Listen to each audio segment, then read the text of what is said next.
We are not going to delay. Shad White v. John Polk, state auditor, longtime state senator, going at it in a budget hearing. We're just going to jump right in. We're going to start by playing this long clip from this budget hearing that happened in a Senate committee meeting. I guess it was a committee meeting earlier this week. This happened on Wednesday. If you're watching on SuperTalk TV, you'll see the video. If you're listening on the radio, just listen. This is theater. Let me set it up. We'll cut it up in 3 segments for us because it is pretty long. So we're going to go with clip 1 first, and then we can roll to clip 2 and clip 3 as we get through with this one. All right, here you go. Here we go. In the Hattiesburg area is Brett Favre. And I have tried to work some for on his case to try to find out where you came up with the principal, interest, and fees for what you say he owes. I've had several numbers people look at the court record and look at what you're saying he owes, and nobody can make it come to your number. Does that surprise you? Well, no, look, you asked us via email for documents on that question, and I believe we've sent you documents that describe how we calculate interest. Right there. You did not send me documents. In fact, I was talking to one of your staff, and you made him quit talking to me. No, sir. So, yes, sir. No, sir. So we have sent you information on how we calculate interest, and I'm just going to be very blunt right now. If your biggest concern is trying to figure out whether we got the Brett Favre demand amount correct down to the penny, I am shocked because I have never once been called before this body to testify before any sort of hearing on the DHS scandal, the largest public fraud in state history. And the first question I get in my time as state auditor from a state senator is, hey, did you get the Brett Favre number correct? I don't think that's right. I don't think that's the right way to approach this question. You should have been asking tough questions about why this amount of money was misspent in the first place. You should have been holding hearings on why this money went missing. I've never been asked a single question about the 7 people who have pleaded guilty to state or federal charges, and the first question I get is, hey, what's up with the Brett Favre thing? That to me defies common sense right there. So look, I'm just going to tell you, I'm happy to respond as best we can to tell you how we calculate these things. It's in court right now, so of course we're going to have to be judicious about what we say. This is being litigated. But at the same time, I think we ought to be asking some tougher, bigger questions about how $100 million of welfare money went missing and who's to be held responsible. Okay, let me say this. That was not my first question. I've asked you lots of questions in the last 20 minutes now. No, that was the first question about the welfare scandal. That's my point. I didn't say anything about welfare. I did. I know you. There. Yeah, so there you go. So this was a Senate subcommittee meeting chaired by Senator John Polk, in which the state auditor was there, Shad White, and they were talking about a number of issues. It was the welfare scandal. It was the TANF funds question. Obviously, the Brett Favre thing was brought up, but then they got into the conversation about the spending on the waste. What is clip 2? Where are we going with clip 2? I think it keeps just going through that 8 minutes that we're working through, so it'll jump into where we just left off. Okay, let's pick this up. This is the back and forth between Senator John Polk and State Auditor Shad White. It was not being actively discussed in state government at the time. And so that's an important outcome. All right. So let's go back to that. You had to escalate your budget by $2 million to pay for the audit. So I think correct? I think technically we paid for it out of general funds, but we escalated other dollars out of the special fund to pay our other operating expenses. But you escalated by yourself, you alone, no other authority was involved. We have escalation authority given to us by you in our appropriation every year. So but no, you did it. You give me the authority and then I do it. But correct. You did it. You give me the authority and then I do it. You did it. this You is can not a say cross. that again, and we can just keep going back. Yeah, you're not a lawyer. This is not a No, I'm not. cross-examination Does table. that make and you? Does I'm, that I'm upset not you? going. I'm not going to play this game. I've said the answer to your question. Okay. You also, because you call it an audit, which it's not, you also say that you had the full authority without issuing a request for quote, that you alone chose the firm. No, sir. We had an RFP process. No, you did not. You are a liar. You are making this up right now. We had an RFP process. You are not going to sit here and lie about the state agency. Sir, why would DFA tell me that you did not do one? We That conducted it an was- RFP process. We accepted bids from firms. We had Are a you saying the scoring people at DFA lied to me? No, I'm saying that we ran an You're RFP saying process. I'm lying. Yeah, if you're saying we didn't have an RFP process, I'm you saying are that making it up. DFA's information told me You want to see the scoring sheets? that you did not. I'd love to see the score sheets. Send it to him. We'll send you the Because- scoring sheets. And look, we picked How many firms responded to the Five. audit? 5. Who were they? I'll have to get the answer for you. I mean, I did not memorize the submissions from 2 years ago.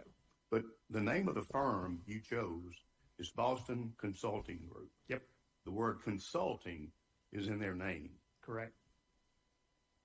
Why do you keep calling this an audit when the Attorney General also has opined that it was not an audit, it was a managerial study, as Auditor Patterson had done back, I think it was in the 90s.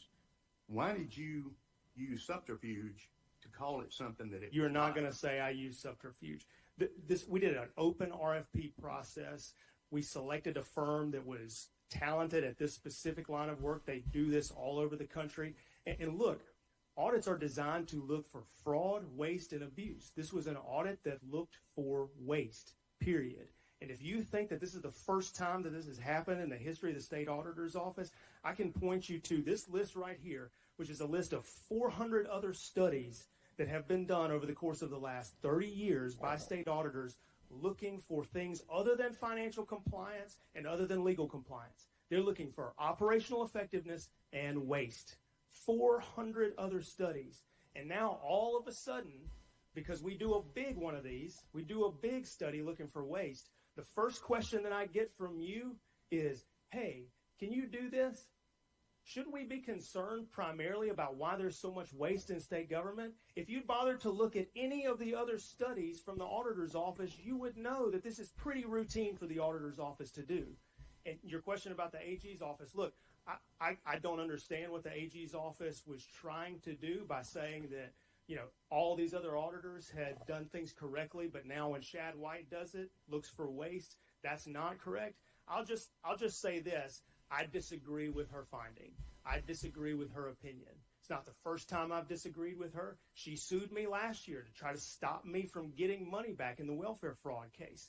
I won that court case. Not the first time I've been right in a situation like this. So look, you guys can do whatever you want to do. You can say whatever you want to say about the legal authority of the state auditor's office, but I have my own attorneys. I have decades of precedent to look at waste.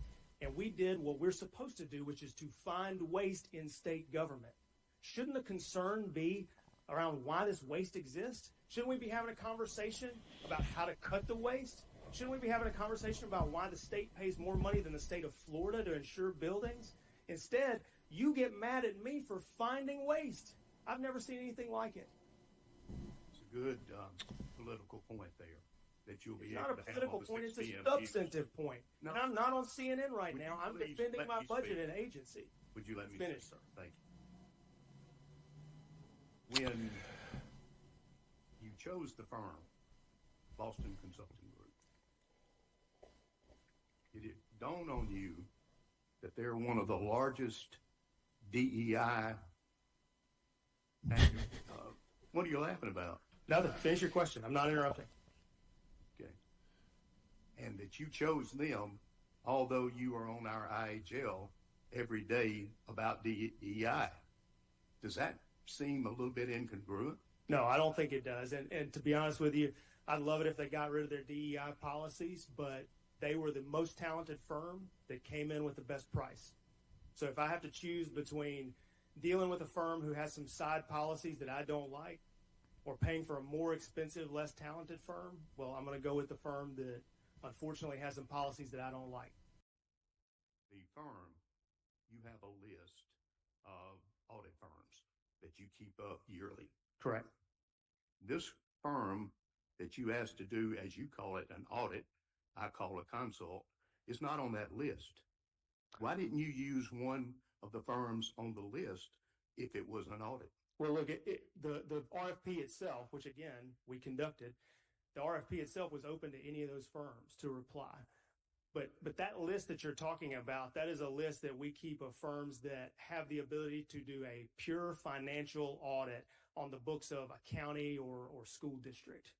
So you could easily find a firm outside of that list who had a broader set of skills, had a different expertise that would be great for a job. And that's exactly what we did here. Boston Consulting Group, by the way, has done audits on arms of state government across the country from Texas to North Carolina and helped them reform their state agencies. So that's what we needed here in Mississippi, somebody with outside expertise. Yes. You asked me to not interrupt you, so I'm asking you to not interrupt me as I'm finishing the question, finishing the Questions answer. are getting too long. I mean, your answers are getting too long. I'm trying to explain exactly what's happening with our agencies. We felt like it was important to bring in somebody outside of Mississippi, if a good firm applied, that could bring best practices from other states to us to say, hey, look, your Department of Finance and Administration, they could benefit from this best practices happening in South Carolina. We just finished an audit of South Carolina's DFA. Here's what they're doing differently. That's why we chose a firm like that. Next question. Did you know any of the principals or employees or anyone connected with Boston Consulting Group before they were employed? No, none on that team that applied. Did any of your family members? No. No. And by the way, not on that team, in the company. in the company. And by the way, if you assert that, I'm going to sue you for defamation. I'm not asserting anything. I'm You- only you are. asking. and I'm You are. asking- Multiple people have asserted that my asking wife works for questions. Boston Consulting Group, which is not true, has never happened. I have not mentioned your wife. Yeah, and that's a really You good just thing did. for you that you have not mentioned there. Don't assert that somebody in my family worked for that company. You have no evidence to even ask the question. I hate your answer of that you just gave because I did not mention a family member. You brought that up. Keep going. Next question. Anyone else? Back with you, Gallo Radio Show, SuperTalk Mississippi, streaming at supertalk.fm, SuperTalk TV. We're playing with you some of the audio from the Senate subcommittee hearing that State Auditor Shad White was in. It was a subcommittee that was chaired by John Polk. There were other senators that were there and part of that, and had some questioning that went into this as well. There are a couple of things that are here, right? And we're going to play a little bit more of it for you in just a second. Shad White has never been shy about saying what he thinks. And he has been very, very consistent on reducing the size of government, reducing waste within government, and has gone after a lot of politicians in the state of Mississippi. Not exactly making tons of friends along the way. Shad would tell you he's not worried about making friends. He's worried about doing what's best for the state of Mississippi. I do think it's important to recognize that Senator John Polk has served well in the Senate and has a very, as far as I know, impeccable reputation as a former business owner and an elected official in the Senate as well. They are debating about whether or not it was an audit or a managerial study. Shad did not like being questioned on how they determined how much money Brett Favre needed to pay back the state of Mississippi. He said, "You're missing the forest for the trees." I'm paraphrasing. But, so in defense of Shad White, I'm going to defend both sides here just for a second, and then we'll let you keep listening. In defense of Shad White, he's making a good point. The larger question should be, how did this all happen? Right? How did $100 million in welfare money go missing, get misappropriated, get stolen in the state of Mississippi? And you're worried about how I figured out, what the interest payment should be for Brett Favre. Okay, that's a reasonable point. Now, the senator questioning process and going into something that is of importance to one of his constituents, even if he's a famous constituent, is not out of bounds. And a budget subcommittee who examines budgets of state agencies to which they allocate money absolutely has the right to question the way an agency spent money, especially when they requested an additional $2 million. So there's lots of reasonable stuff that is on the table here. All right, there's a third part to this that we're going to play for. By the way, this was part of about an hour and a half long hearing. If you want to watch the entire thing, you can do so. It's available on YouTube. Just search for it. I don't think you're going to have trouble finding it. The other thing that I would say with regard to Shad White, I said a second ago, never shy about saying what he believes and doesn't really care whose feathers he ruffles. Bombastic might be a way to describe it. Headline grabbing, I think, is a reasonable characterization. There are people on the text line that have insinuated, this is fantastic, Shad White for governor. There are others that have said the exact opposite. Shad needs to stop running for governor while he is the state auditor and focus on his job at hand. He is a polarizing figure within the Mississippi political landscape, and there are many that expect him to have his name on the ballot as a gubernatorial candidate in 3 years. So, let's go back to the audio and hear part 3 of what Will was so good to cut up for us. Questioning whether or not a high-end firm that does this work and does it very, very well around the country could mail this in after doing months of meetings, after incorporating the head of DFA into a ton of those meetings. The question of whether or not this firm is doing good work is a little bit ridiculous because the work product itself is incredibly valuable. This line of questioning feels less about policy and it feels more about politics to me. That's exactly what it feels like. I've never been questioned on an audit like this right up until the moment where the lieutenant governor thinks I might be the thing standing in the way of him in the governor's office.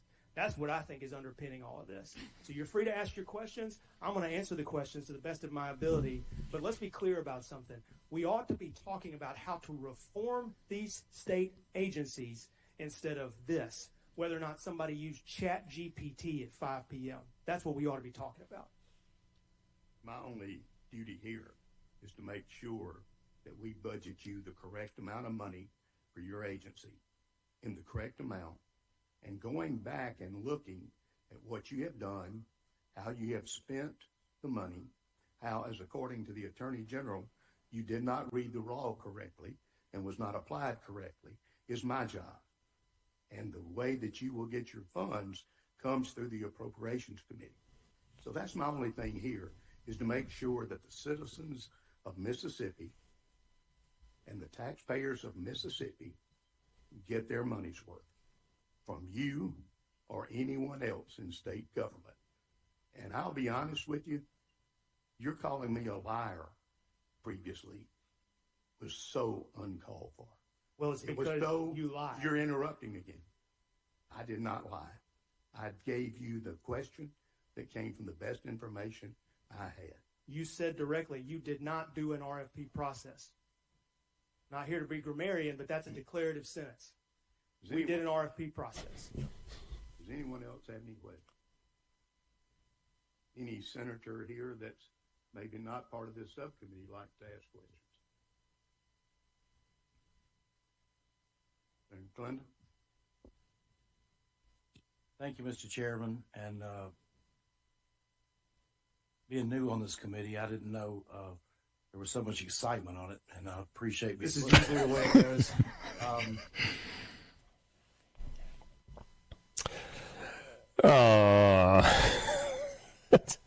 Was it Senator McClendon? I think he said.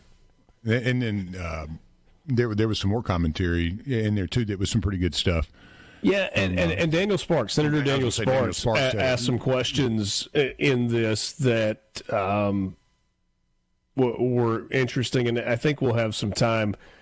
he pushed back a little bit on the idea, and I'm just kind of summarizing here, that the Senate should be holding hearings on the TANF scandal while there is ongoing litigation. And I think there's something to that. You know, are you going to dig into this while litigation is ongoing? And then there's been a great deal of question about Shad White. Some would say kind of usurping authority and partnering with the Hinds County District Attorney, Jody Owens, to prosecute the TANF defendants as opposed to partnering with the U.S. Attorney's Office. And if I remember correctly, there was a great deal of consternation and discord between Mike Hurst, who was then a U.S. Attorney, and Shad White as well. So it's interesting because on the one side, Shad White is saying, I'm trying to uncover government waste. And you're quibbling about which firm. By the way, you didn't hear it in the audio there. So there was a moment where Senator Polk asked whether White or any of his family members that was good. had relationships with Boston Consulting prior to it being selected by the auditor's office for the study. And White responded, no. And by the way, if you assert that, I'm going to sue you for defamation.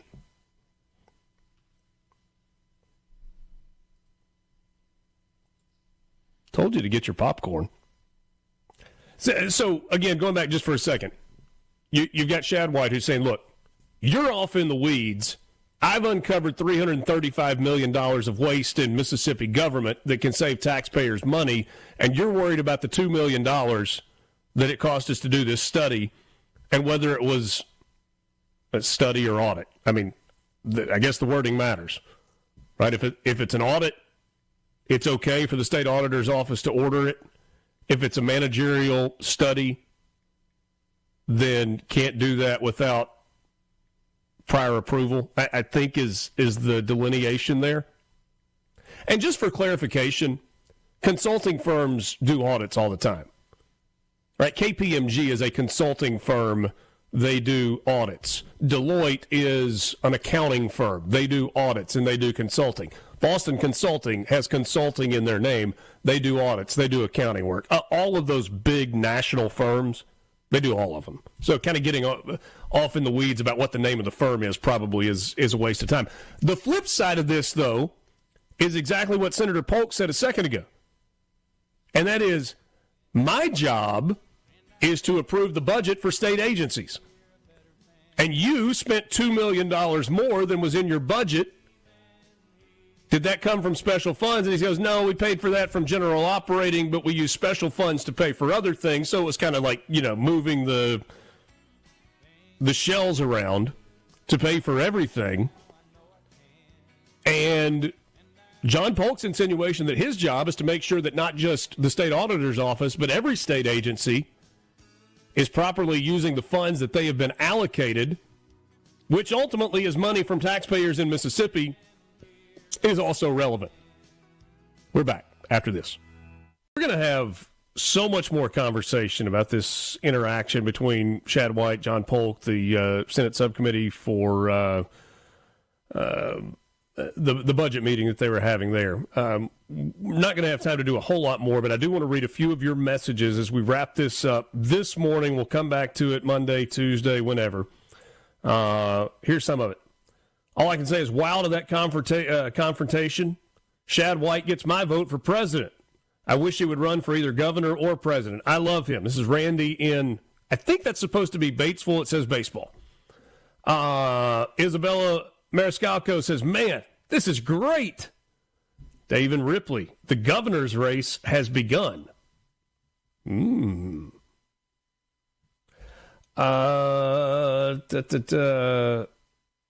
Bubba in Starkville, Mr. Polk sounds like a Democrat to me. I know he is a Republican.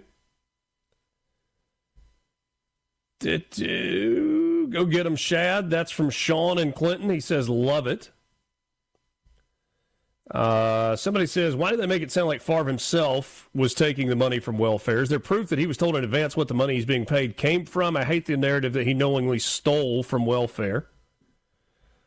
Get over yourself, Shad. Sit down. Shad isn't Trump. He needs to stop running for governor and focus on his duties as state auditor. Senator Polk has worked tirelessly to improve upon the state contracting system and procurement process, and the state auditor is not the first one that he's called out and won't be the last. And don't forget Shad's book that he wrote on the TANF scandal. Andy says state auditor is right. Typical senator in our state. Do the bare minimum, brag on what they say they've done, spend their time in Jackson having conversations, bowing to Delbert, and courting lobbyists. So tired of this bunch. Sounds like a good old boy. One more. I guess we'll stop there. I'm sure I missed some messages along the way. Do appreciate you sending them all in. Oh, Tim said, sounds like typical government. Such a shame. Popcorn indeed. Seriously, you can search on YouTube for the interaction. Just type in, I don't know, Shad White, John Polk, and you'll be able to get the hour and a half long get to hearing. Fast forward to 124. Yeah, about 120, 124 is where the kind of where the fireworks start.